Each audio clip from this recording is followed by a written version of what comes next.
Welcome back to Desynced. My name is Nidaus and this is another tutorial on Desynced, and what you can see here is, if you watched my other videos, I highly recommend it, then you can see that this is not my base. This is a base that I have borrowed, gotten from Casimir. Casimir is a fellow factory builder who kind of specializes in sort of doing the little bit more extreme things, and been doing some testing. You can check out the stream on Twitch TV/Casimir. I'm also going to leave a link in the description or in the comment section below if you want to check out their channel.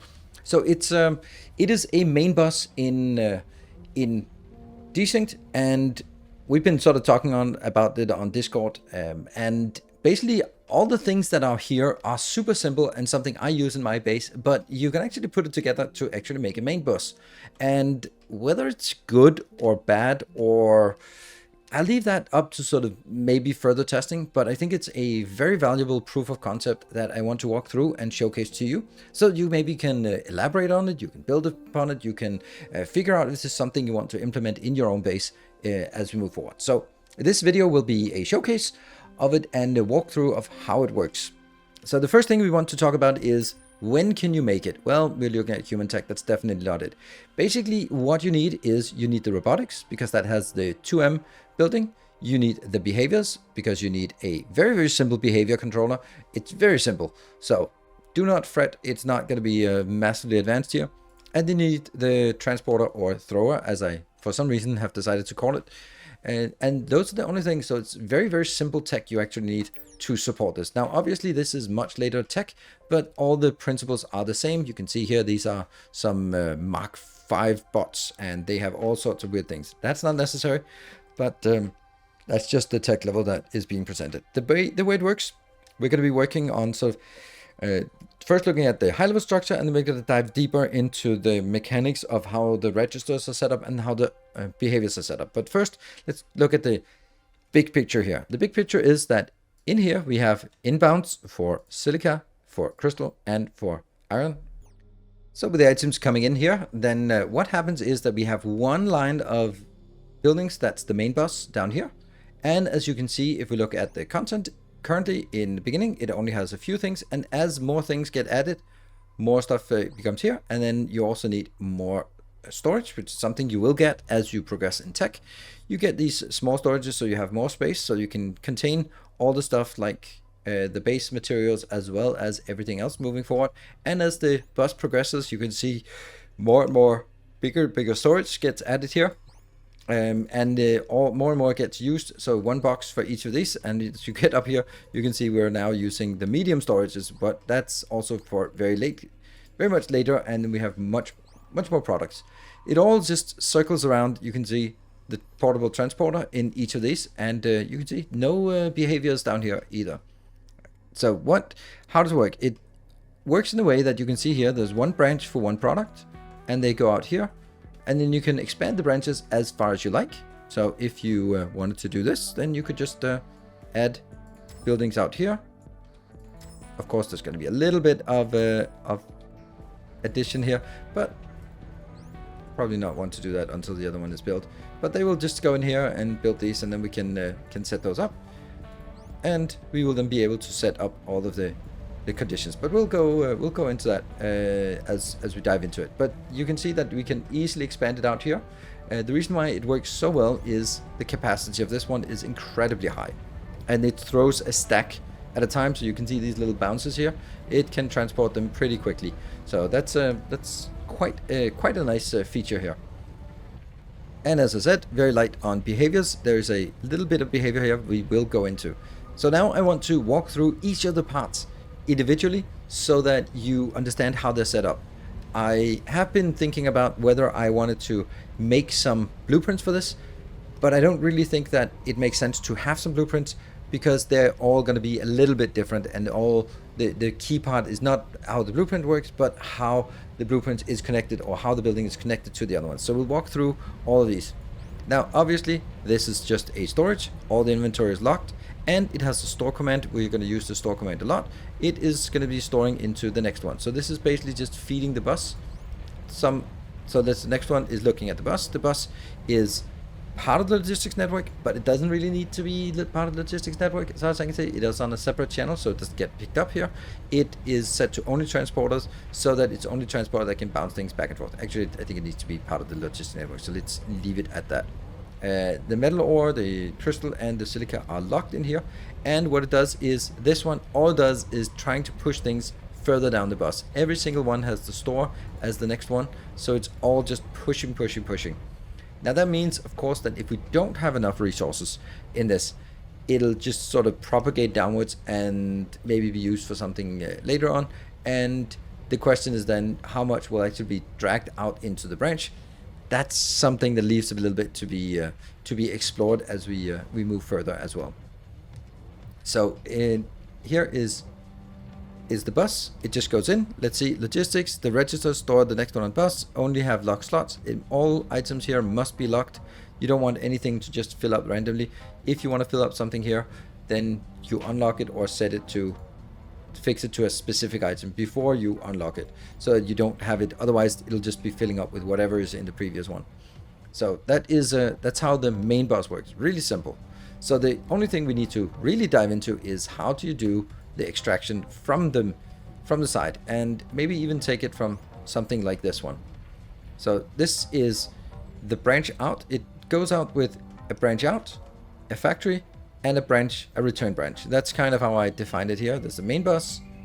The ingredients are the storage, the main bus, the out branch, the factories, and the return branch. Those are the names that we'll just call them for now. So on the out branch, what are you going to do? This is the out branch. You can also see that we don't even use the empty slots here. They could be used for something. It has a portable transporter, and it has a behavior controller. The behavior controller is incredibly simple here. Oh, I don't want to take that. I want to take this one. Here.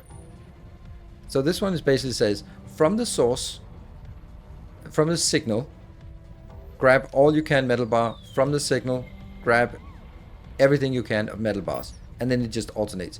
And what is the signal? That is, of course, the bus. So this basically says, grab from the bus all the items we need so that it fills up.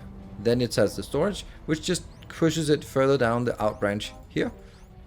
And then, because these are the transporters, they also cover the next ones. That means if anything here is requesting, then it will automatically be pulled in here, or actually be pushed from this, since the transporters here, it'll be pushed into these because they have a request. So despite the fact that we are pushing down the line here, it'll also be pushed into the factories, which is brilliant.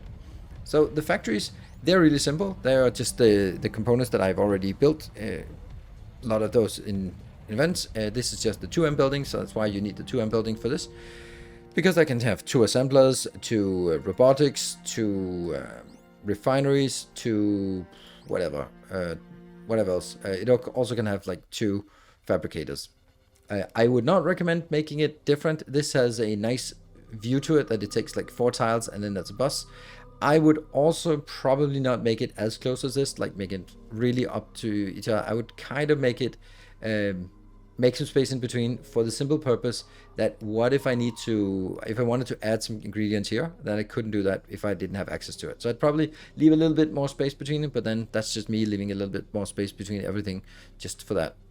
So when we come to the factories, they are just pushing it outbound into the return branch. So all of these return branches, all they do is, this one is pushing back. This one actually should be pushing back here. There's a little bit of setup with these things, so they can see that always just pushing it back, push, until it comes to this one, which pushes back into the main bus. And the main bus has some slot for the new item that is prepared, but the previous one does not have, well, it has this one, but it's never going to get here, because obviously it's not going to be, it's going to be put in here, and this will only go forward on the bus, not really going backwards, with a few notable exceptions. And the same on this side as well. We can see here, so there's something to set up, like pick up, oh, that's an odd number. Let's go with infinite instead. So infinite, and that needs to be enabled. There we go. And where is it? It's this one. And that will now pull in these items here, and then go, those will be put in here. And if I also want to want to show that the next one also works. This one's built. This one doesn't have any further one. It has a signal from... Doesn't need a signal, does it? No, it doesn't need a signal because it doesn't actually need this here. Go away. You don't need that. Because this is just here, and you will be outputting to this branch that's next to it. This one will be output this branch, and then it'll all be fine. And these also need to be put in here. So there's a little bit of manual action in setting it up, but on the other hand, when you have set it up, it works really well. And now you can see that it does also just scales out here. It feeds into these, they are working, and then you can see that just funneling things in and getting them ready. These are completely done, and these are also have enough for each of these two to start working. Good. So that's good, and it works, and it just sends it now back onto the bus, and then progresses further up. There are a few notable exceptions to how this works, and where it doesn't quite work the way that you think. So this is the best case example. We're making wire right here. So this is getting the ingredients for the wire, and the wire is coming back here on the return branch, being put into this one. So that's all fine and good. But over here we have cables. Cables require a specific number of things, including the wire. So this would be requesting wire from here. But at this point, we don't have the wire, which would be where we would drag it out from. So what happens instead is that we have a little module here, or a little behavior controller here. All it does is it takes from the signal to the go-to and throws as much as possible in that way. And from the signal, which is that one, into the go-to, which is this one. So it basically takes from here and just diagonally throws it into the input on the other side, so that we also have the wire in here. And that'll go in, the wire, the silica and silicon and the crystal chunks, making the cable come back, get on board the bus, and move further online. So that's the only sort of exception to this. If you want to sort of get it backwards, you can't really, not reasonably, I guess you could move it all the way back if you wanted, by having controllers like this funneling it backwards as well. But you need to sort of keep track of that. This is where it comes in, and then push it forward with the store command and pushing backwards with the behaviors. You can do it, but I think you'd want to avoid it if at all possible.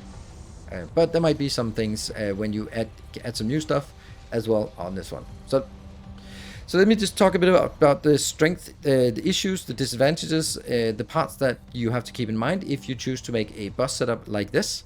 One is the throughput.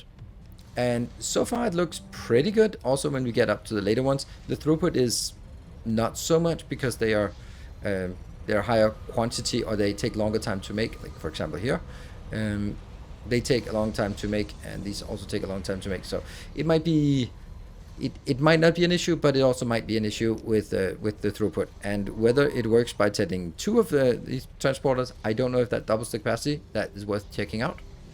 So definitely that's a problem. Another issue is the fact that this is one connected structure. It has to be connected, and that means there's a big chunk here, and if you want to go from one side to the other, then you have to pass around it. You can't just, so for example, someone wants to go over here, then they have to go around all the way up here and around. The only way to avoid this is when you get to higher level tech. When you have hit this one, this is a item transporter, and it transports in a range of 3. You can see the green sphere around, and the same one with this one is also transporting in the range of 3. So you can throw these back and forth, and that means there's a walking path here. You could probably also do the same thing somewhere in the middle here if you have this, but this is quite a lot later tech. Sorry, no, it was an automation tech. It is right here under the advanced robots under automation. So that is, it's pretty far in there. It's not super expensive to make. But you need to get to that location to actually research it. So that's something that means you can only do that a bit later in the game. Maybe you can make the first part, you can make room for it, so that when you get this, you can sort of have the room between the bus areas, so they can more easily pass through. That would probably be how I would do it in general. Another part is obviously the amount of space that is required. This is just for the part that is iron or metal, silica, and crystal. So it's not even including the stuff that involves the blight and the chunks and the laperites and the aluminium, and all those things are not even included in this. So you need a lot of space. And you can also see, and I'm sure we all hate these hills here. If you want to build a factory, you want it to be nice and flat. So before you get started, find a nice flat area where you can level everything and get room for it. This is also seeing that, oh, there's actually going to be an issue up here when we get to that point. But for now, it's fine, and it's just something you need to keep in mind, that you need a lot of space for it. So another issue is that this does not include a hub. So as you can see here, all the things that are being produced are all of the intermediate things, and it's not producing, there's no location incorporated that makes all of the buildings and all the components. So we need to have that as a separate thing, and in order for it to be a separate thing, then you need some robots driving back and forth to ferry them over, or you could somehow incorporate it into the bus if you want, but then the bus would be a lot bigger, because you'd sort of have quite a lot of materials flowing past just to make some buildings here, or just to make some hub ingredients. But I'm sure that you can incorporate the hub somehow into this. It can be done, but in this case you'd also have to drag off the bus, and as you can see, all of these are tagged as well, this one's not. Most of them are tagged as item transporters only, but the last one is not, and it's part of the logistics network, also on channel 1. So this is basically telling the drones that if you need anything, you can come here and pick it up. That is of course fine, but if we need 20 silica, then a robot drives in to pick up the 20 silica. While it's driving in, no one else can request silica from the space, and only when it picks up and the transporter pushes in the next silica, then another drone can come in. That means there is going to be a hard capacity on how much can be pulled off the bus, and that's just something you need to keep in mind. So you have like an extensive build that needs a lot of resources. Let's say a big drone production that needs a lot of energized plates, then you can only request 20 energized plates out of it at any given time, and that's something to keep in mind. I just alluded to it a little bit about the blight and the blight crystals. Blight is a problem of blight extraction because it's a liquid, or it's a container. So do you also want it on the bus, or do you not want it on the bus? But even blight crystals and obsidian and aluminium is something that you need to build as well, and that needs to be added. My recommendation would probably be like, don't add it from the beginning, because there's no reason to sort of funnel it all the way through, because it's only at around this tech that you really want to need to add the blight and the blight tech and all that, and then you can sort of add it in from the side, and then sort of progress the bus further on with additional blight tech, with additional laperite ore, and with some chunks, all those things that are needed for sort of a late game tech within the human and blight, and also for that matter for the virus tree. So it needs to be a lot bigger than this, but this is a proof of concept for sure, and it definitely proves that the concept is working. And that is basically all I wanted to show you in this episode, so that you can see that how to make a main bus, the ingredients for making it, and how to control the flow through this. And of course, a big thanks to Casimir for setting it up, building it, testing it, and providing a safe game for me so that I could showcase it for you today. If you just want to see more of what Casimir has built, then check out the stream on Twitch TV/Casimir, and link in the comments section below, so you can check out their stream as well. We're streaming after my stream, so there should be no conflict there. You can watch much more Desynced content both on my channel and on their channel as well. So thank you very much for watching. I hope you enjoyed it, and hope you are going to dive in and try to expand and explore the idea of making a bus in Desynced, and maybe share some of your ideas and thoughts on improvements to the Discord channel. That would be lovely. So thank you very much. Until next time, take care, and as always, stay effective.